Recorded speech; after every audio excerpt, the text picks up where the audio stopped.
You talking about SM7s, essentially like deep faking your own voice? I mean, maybe. It's crazy how far that has come Yeah. in recent years.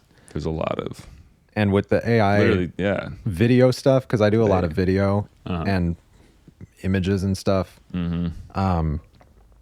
My favorite one where I'm like, kind of the stuff that's getting all the attention is like, oh, you can get ChatGPT to write your history essay for you and whatever. Yeah. But also in Photoshop, I can hit select subject and it'll think for half a second and put a perfect outline around the person. Dude. And I'm like, on the iPhone, it's built in now. No downside to that. Like, no, there's definitely no downside. It's way better. It's the better. It's the future.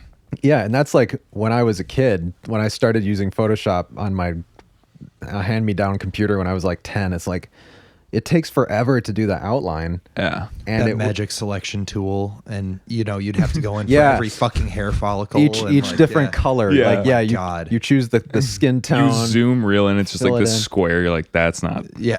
And like, that's not right. I don't think, and like maybe somebody is out of a job because of that, but if they are, they probably hopefully have a better job now, because that would suck. Dude, the time, it was coming for a while. You had time to pivot. Yeah. But yeah, I mean, on the real though, like yeah. AI voice copying, that, I mean, there's some fun stuff. Like we've all seen the memes of like our current and former presidents Yes. gaming together and Yeah. whatever, and like Yeah. that stuff is hilarious. But also my wife is an audiobook narrator, and it's a big kind of specter in that industry right now, because Yeah.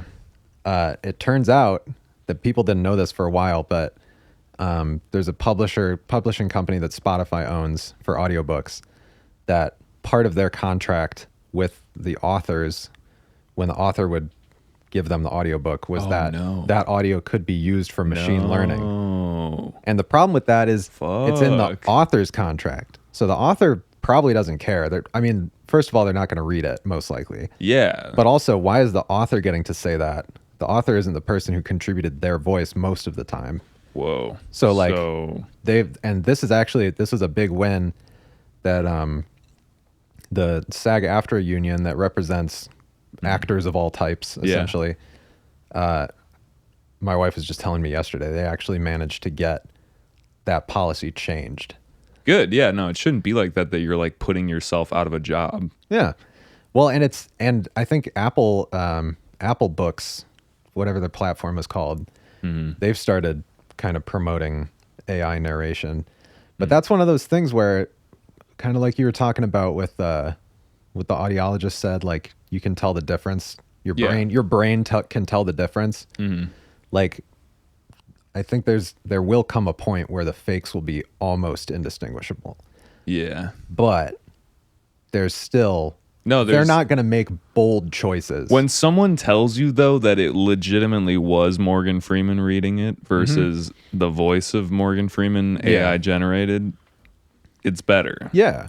And the AI, like, I think that the thing that's, I don't know, that just a lot of these conversations are missing is that like artists and performers do stuff on the fly, and they're constantly changing and like evolving their craft. Yeah. So an AI could be trained on all the ways that I've sang in the past. But if I'm actually singing, I might do something that I've never done before. And that's like the magic of music and art, is like, it's not this predictable thing. Yeah.